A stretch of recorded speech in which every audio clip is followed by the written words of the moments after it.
These images were captured on Russia's main highways, but what you're seeing is no ordinary traffic jam.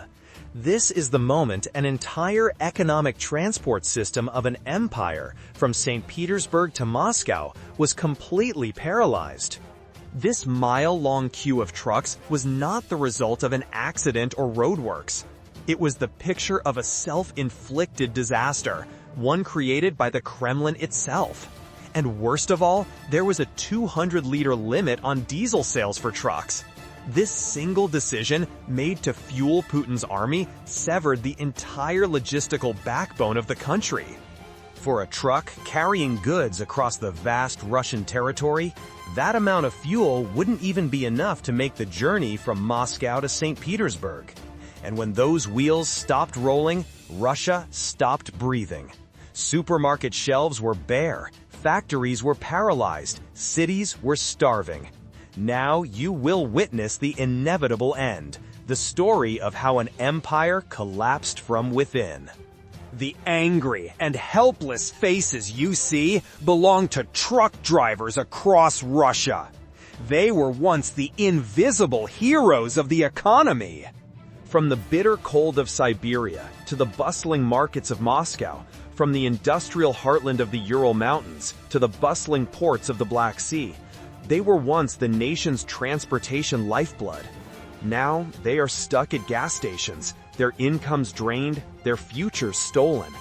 This crisis did not begin with Ukrainian missiles or Western sanctions. No one is squeezing Russia but Russia itself. And the consequences of that self-strangulation will soon be felt in everyone's kitchen, on their empty plates, and on their ever-growing bills. So how did a superpower with territory that owns some of the world's largest oil fields fail to find fuel for its own trucks? The spark that ignited this total collapse was a seemingly simple, even insignificant, administrative decision. In the shadow of war, Russia's largest state-controlled oil company, Rosneft, made a shocking announcement. It imposed a 200-liter limit on diesel sales for trucks at all gas stations across the country. That may seem like a small number, but for truckers crisscrossing Russia's vast territory, spanning 11 time zones, it was a death sentence. A simple calculation shows the severity of the 200-liter order.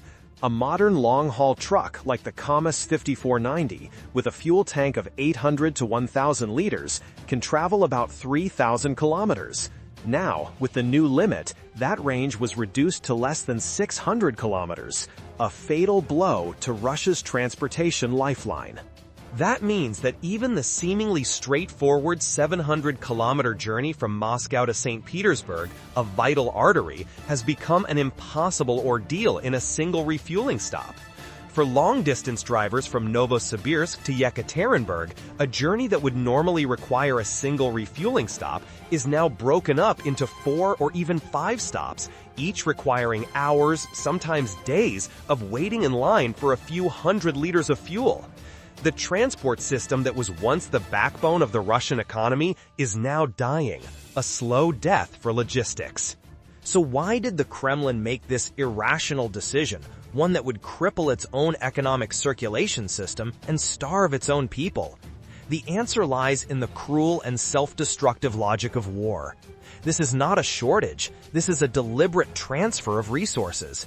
Ukraine's systematic and devastating drone attacks on Russian oil refineries in recent months have crippled Russia's diesel and gasoline production capacity. As a result, some 40% of Russia's total refining capacity was either completely shut down or damaged beyond repair, requiring lengthy repairs. This massive production drop forced the Kremlin to make a terrible choice.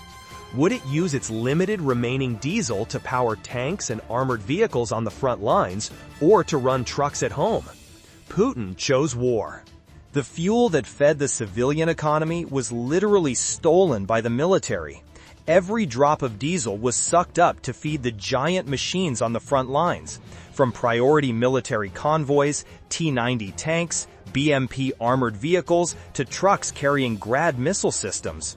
Dmitry, an ordinary truck driver delivering bread for the people, had to stand by helplessly as the military fuel tankers rushed past, while he had only an empty tank left. At that moment, he understood a bitter truth. The state had chosen to feed the war instead of feeding its own people.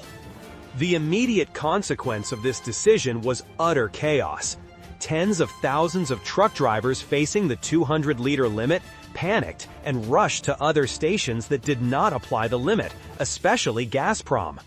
However, the infrastructure at these stations was not designed to handle such a huge demand.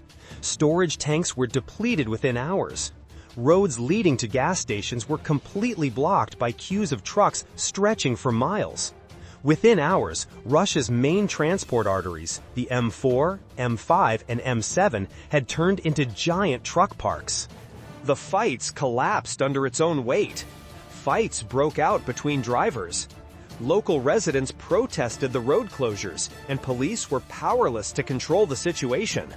But the factors driving the chaos were far from limited. The transport sector, already devastated by the domestic fuel crisis, has now suffered a fatal blow from the outside. Western sanctions, instead of being just political blows, have become bullets fired straight into the heart of the Russian logistics system. More than 60% of the Russian truck fleet is made up of European brands, such as Volvo, Scania, or MAN. Machines that were once the pride of the transport industry, now caught between war and embargo. The sanctions have slammed the door on the import of spare parts, completely cutting off the technical lifeline of this fleet.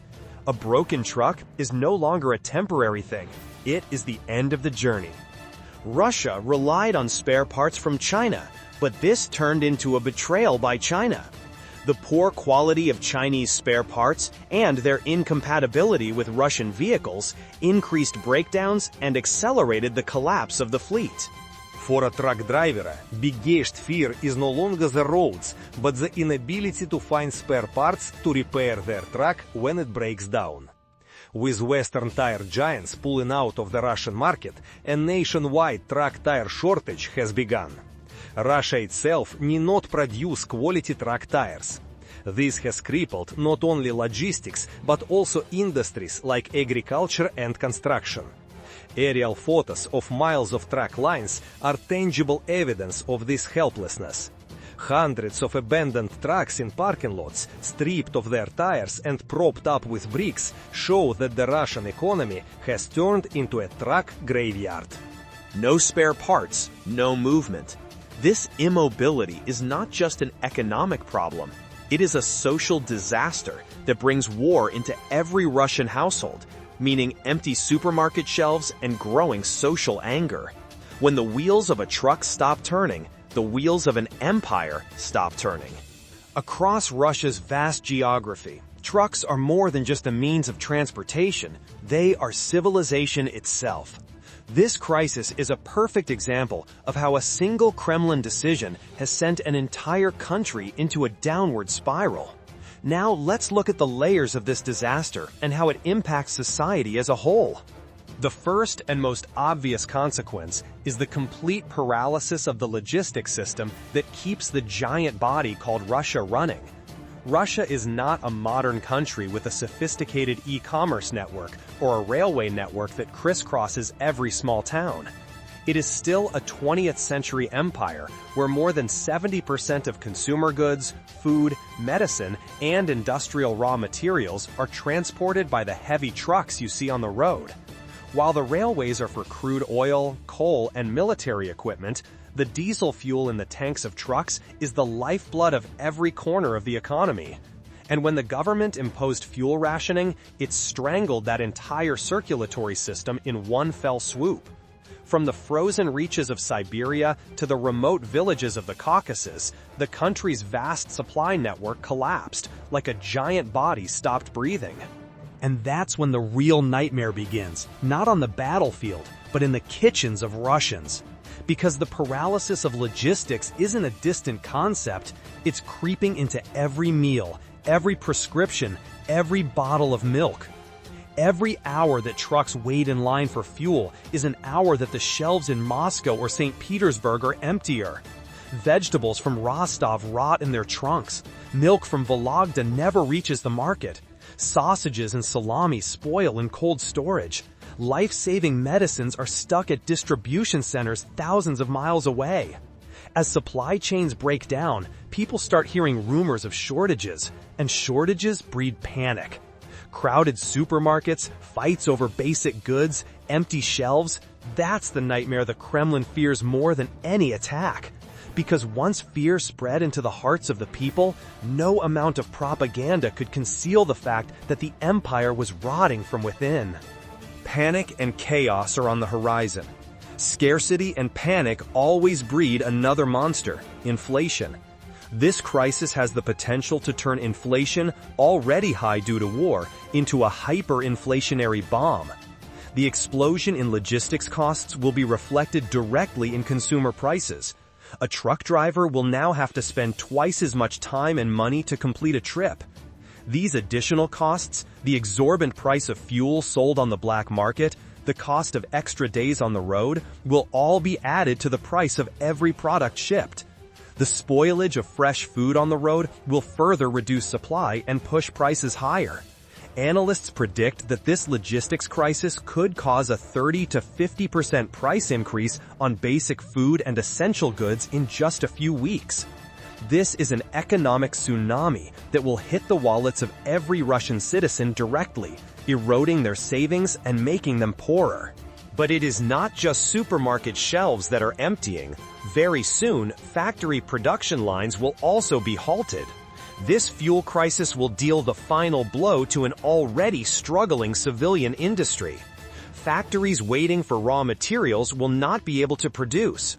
A steel mill in the Urals will not be able to get the iron ore it was supposed to get from Siberia. A textile factory near Moscow will not be able to find the cotton it expected from the south. Factories that have finished production will not be able to send their products to ports or distributors in the domestic market. This means a virtual shutdown of civilian industry, which, as we have detailed in previous analyses, has struggled with the shortened working week. Russia's civilian economy is on the verge of a complete blockade, a stagnation. There are moments when history seems to hold its breath, and Russia is at that point today, a point where an empire is forced to look at itself in a cracked mirror of reality. This total collapse has thrust the Kremlin into a strategic quandary more difficult than any it has faced in its entire reign. Putin is now fighting not only a war in the trenches of Ukraine, but also a war on his own soil, on the long highways where every wheel now stands still amid the clogged flow of the economy. The two fronts are tied together in a self-destructive equation of his own making. When the Kremlin decided to sacrifice the well-being of its people to feed the war machine, it failed to foresee that the price would be its political survival. This trap has only two paths, either the army or the people. If Putin continues to pour fuel into the battlefield, the tanks may advance a few more kilometers, but the rear will collapse. Trucks stop, shelves empty, prices soar, factories stop, and millions are thrown into poverty. In a vast, multi-ethnic, and deeply fractured country, the disruption of logistics means disintegration. Remote regions are left to fend for themselves, and the Kremlin's central authority slowly loses control. History has shown this to be true. No dictator can rule a starving people. Propaganda cannot fill an empty stomach. But if Putin chooses the opposite and gives in to the need to divert fuel to civilians, the Ukrainian front will collapse. The military logistics system depends entirely on convoys of ammunition and fuel trucks, which share routes and resources with civilian vehicles. When this flow is interrupted, troops lose mobility. Tanks become scrap metal. Artillery becomes silent hunks of steel. A fuel-starved army stands still in the mud of the battlefield, and that is when everything collapses. This crisis is no longer within the Kremlin's control. It is rolling, irreversible, like a rising tide that is set to sweep away the empire.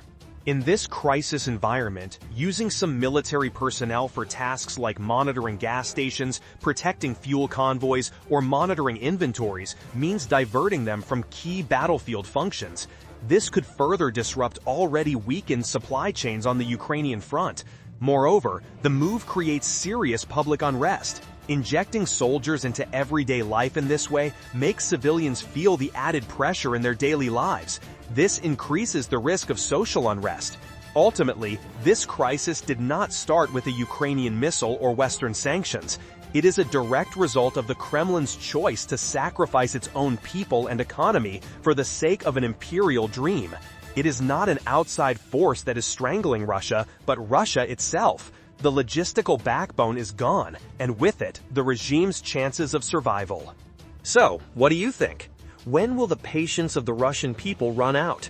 And could this logistical paralysis signal the end of Putin's regime? Share your valuable opinions and analysis with us in the comments. On the war map, the line between offense and defense is gradually blurring. Russia's moves are still largely unknown, while Ukraine, exhausted as it is, seems to be preparing for something bigger than the world has ever seen. Sources from the front suggest that a fierce winter may be coming. No one knows exactly who is controlling the battle, only that all sides are calculating in silence.